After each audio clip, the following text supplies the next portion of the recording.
இந்தியாவின் கேரள மாநிலத்தின் தலைநகரான திருவனந்தபுரத்தில் அமைந்துள்ளது ஒரு அற்புதமான கோவில். அது வெறும் பக்தி மையம் அல்ல, மர்மங்களின் புதையலமாகும். இதுவே ஸ்ரீ பத்மநாப சுவாமி கோவில். உலகின் மிகவும் செல்வம் வாய்ந்த கோவிலாக கருதப்படுகிறது. இங்கு உள்ள செல்வத்தின் மதிப்பு $1 டிரில்லியன் மேல் என மதிப்பிடப்பட்டுள்ளது. தங்க சிம்மாசனம், வைர ரத்தினங்கள் பதிக்கப்பட்ட சிலைகள், ஆயிரக்கணக்கான ஆண்டுகள் பழமையான ரோமன் மற்றும் நெப்போலியன் கால நாணயங்கள், இவை அனைத்தும் சேர்ந்து இதை உலகின் மிகவும் செல்வமும் மர்மமுமாகிய தெய்வீக தலமாக மாற்றியுள்ளன. ஆனால் இந்த கோவிலின் மிகப்பெரிய மர்மம் 6வது அடித்தளம், அதாவது வால்ட் பி. 5 அடித்தளங்கள் இதுவரை திறக்கப்பட்டுள்ளன. அங்கிருந்து அளவிட முடியாத செல்வம் கண்டுபிடிக்கப்பட்டது. ஆனால் வால்ட் பி இன்று வரை மூடியே உள்ளது. இரும்பு மற்றும் எஃகிலான பெரிய கதவின் மீது 2 கோபநாகங்கள் பொறிக்கப்பட்டுள்ளன.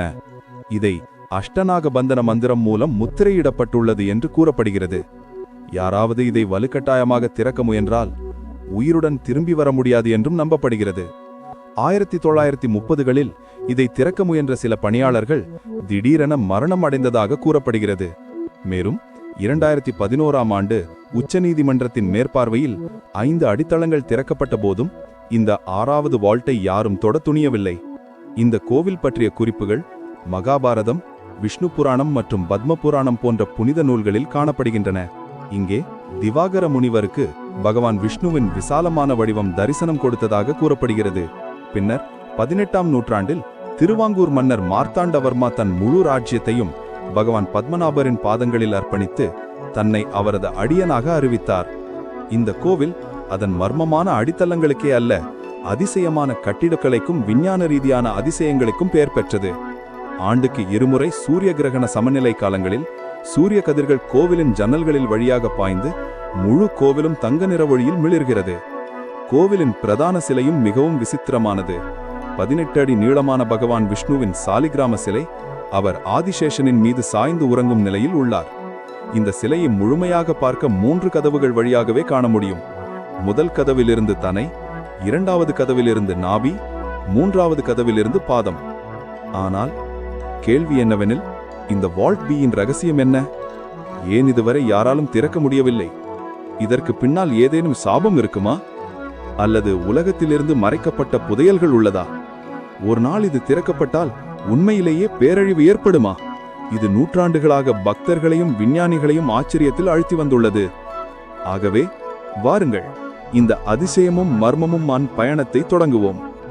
கேரளாவின் தலைநகரமான திருவனந்தபுரம், பழங்காலத்தில் இதை அனந்தபுரம் என்றும் அழைத்தனர். கடலும் பசுமையும் சூழ்ந்த இந்த புனித நகரின் மையத்தில் அமைந்துள்ளது ஸ்ரீ பத்மநாப சுவாமி கோவில். திருவனந்தபுரம் பகுதி அனந்த காடு அல்லது அனந்த வனம் என அழைக்கப்பட்டது. அதாவது அனந்தனின் காடு என்று பொருள். அங்கு வாழ்ந்தார் திவாகர முனிவர். பெருமாள் விஷ்ணுவின் மிகுந்த பக்தர். அவர் ஆண்டாண்டு காலம் கடும் தவம் செய்து ஒரு ஆசை மட்டும் வைத்திருந்தார். பகவான் விஷ்ணுவின் விஸ்வரூப தரிசனம் பெற வேண்டும் என்ற ஆசை. ஒரு நாள் பகவான் விஷ்ணு ஒரு தெய்வீக குழந்தை வடிவில் அவர் முன் தோன்றினார். அந்த சிறுவன் முனிவருடன் விளையாடத் தொடங்கினான். ஆனால் அவனது நடத்தை சாதாரண குழந்தை போல இல்லை. திவாகர முனிவர் கேட்டார், "நீ யார்?" சிறுவன் புன்னகையுடன் சொன்னான், "நீ என்னை பிடித்தால் நான் உன்னுடன் இருப்பேன், இல்லையெனில் நான் மறைந்து விடுவேன்." இதை சொல்லிவிட்டு அவன் ஓடி மறைந்துவிட்டு மற்றும் முனிவரிடம் சொன்னான், "நீ என்னை அனந்தவனத்தில் காண்பாய்." முனிவர் அந்த குழந்தையை தேடிச் சென்றார். இறுதியில் அவர் ஒரு பெரிய மகுவா மரத்தின் கீழ் வந்தடைந்தார். திடீரென அந்த மரம் பெரும் சத்தத்துடன் விழுந்தது. அதன் இடத்தில் பகவான் விஷ்ணுவின் விஸ்வரூபம் தோன்றியது. அந்த காட்சி மிகவும் அற்புதமானதாக இருந்தது. திவாகர முனிவர் தெய்வீக உணர்வில் ஆழ்ந்து அங்கேயே அமர்ந்தார். அவர் முன் பகவான் விஷ்ணு ஆதிசேஷனின் மீது சாய்ந்து அனந்த சயன நிலையில் தோன்றினார். அந்த விஸ்வரூபம் இவ்வளவு பெரியதாக இருந்தது. அதன் தலை திருவல்லம் வரை, அவரது பாதங்கள் திருப்பாவரை நீண்டது.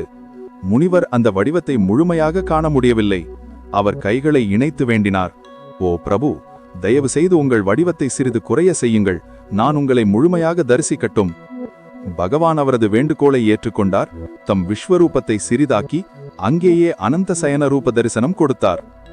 அதுவே திவாகர முனிவருக்கு அவரது பிரபுவின் முழு தரிசனம் கிடைத்த தருணம். பின்னர் இந்த அதிசய நிகழ்வு திருவாங்கூர் மன்னர் காதில் விழுந்தது. அவர் உடனே அந்த புனித இடத்தில் ஒரு மகத்தான கோவிலை கட்ட ஆணையிட்டார். இன்று நாம் காணும் 18 அடி நீளமான சிலை சாலிகிராம கற்களால் உருவாக்கப்பட்டது. அந்த கற்கள் நேபாளத்தின் கண்டகி நதியிலிருந்து கொண்டு வரப்பட்டவை. அவற்றை ஒன்றிணைத்து பகவான் விஷ்ணுவின் அனந்த சயன ரூபம் உருவாக்கப்பட்டது. இந்த கதைகள் மூலம் தெளிவாக தெரிகிறது, பத்மநாப சுவாமி கோவில் என்பது வெறும் கல், தங்கம், நகை அலங்காரங்களாலான கட்டிடம் அல்ல. அது அனந்தமான பக்தி, நம்பிக்கை மற்றும் தெய்வீக அதிசயத்தின் சின்னம்.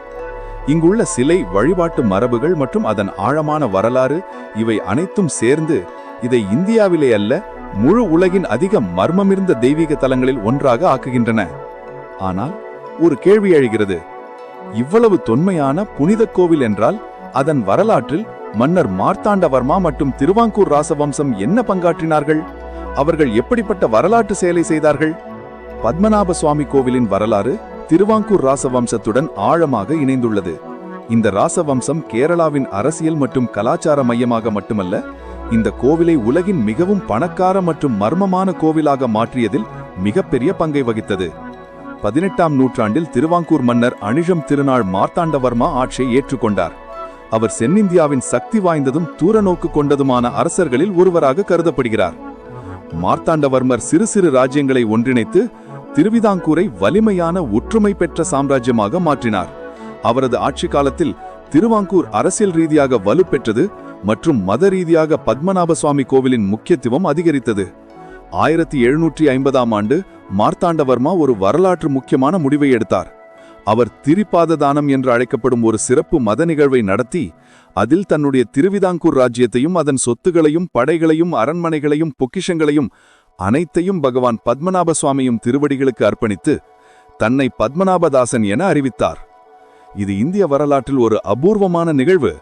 ஒரு முழு ராஜ்யமே தெய்வத்துக்கு அர்ப்பணிக்கப்பட்டது. அதன் பின்னர் திருவாங்கூர் மன்னர்கள் தங்களை ஆட்சியாளர்கள் அல்ல, பகவானின் பிரதிநிதி மற்றும் சேவகராகவே கருதினார்கள். இதன் காரணமாக தலைமுறை தலைமுறையாக இந்த கோவிலில் பொக்கிஷங்கள் குவிக்கப்பட்டு வந்தன. கோவிலின் செல்வமும் விரிந்தது. மார்த்தாண்டவர்மா வரலாற்றில் குறிப்பிடப்பட்டுள்ளதற்கு மற்றொரு காரணம், 1741இல் அவர் டச்சு ஈஸ்ட் இந்தியா கம்பெனியை தோற்கடித்தார். இந்த போர் கொலாச்சல் போர் என அழைக்கப்படுகிறது. அப்போது யூரோப்பிய சக்திகள் இந்தியா முழுவதும் தங்கள் ஆதிக்கத்தை விரிவாக்கம் செய்து கொண்டிருந்தன. ஆனால் திருவாங்கூரின் சிறிய படை பகவான் பத்மநாப சுவாமியுடன் கொண்ட அசைக்க முடியாத நம்பிக்கையுடன் டச்சு படையை தோற்கடித்தது. இது ஆசியாவில் ஒரு உள்ளூர் இந்திய மன்னர் யூரோப்பிய ஆளுமையை தோற்கடித்த முதல் போராகும். இந்த வெற்றிக்கு பிறகு மார்த்தாண்டவர்மர் மேலும் பக்தியுடன் தனது ஒவ்வொரு வெற்றியையும் பகவான் பத்மநாப சுவாமிக்கே அர்ப்பணித்தார். பத்மநாப சுவாமி கோவில் மீது பல முறை தாக்குதல்கள் நடந்தன. ஆனால் ஒவ்வொரு முறையும் படையெடுத்தவர்கள் தோல்வியடைந்தார்கள். 1680இல் மக்குலா என்ற ஒரு முஸ்லிம் ஆட்சியாளர் கோவிலை கொள்ளையடிக்க முயன்றார். ஆனால் உள்ளூர் மக்கள் அவரை தடுத்தனர். அவர்கள் விரட்டப்பட்டனர். 1790இல் திப்பு சுல்தானும் இந்த கோவிலை கைப்பற்ற முயன்றார். ஆனால் கொச்சியில் அவர் தோல்வியை சந்திக்க வேண்டியதாய். முகல் காலத்திலும் பல முறை இந்த கோவில் இலக்காக செய்யப்பட்டது. ஆனால் எந்த தாக்குதலாளியும் வெற்றி பெறவில்லை. பக்தர்கள் நம்புவது என்னவென்றால் பகவான் பத்மநாப சுவாமியே தாமே காக்கிறார் என்பதையே. அதனால்தான் இந்த கோவில் நூற்றாண்டுகளாக பாதுகாப்பாக இருந்தது. கோவிலின் கதை உங்களையும் ஆச்சரியப்படுத்தியிருந்தால் கமெண்டில் எழுத மறக்காதீர்கள். மேலும் இதுபோன்ற சுவாரஸ்யமான வீடியோக்களுக்கு சப்ஸ்கிரைப் செய்யவும்.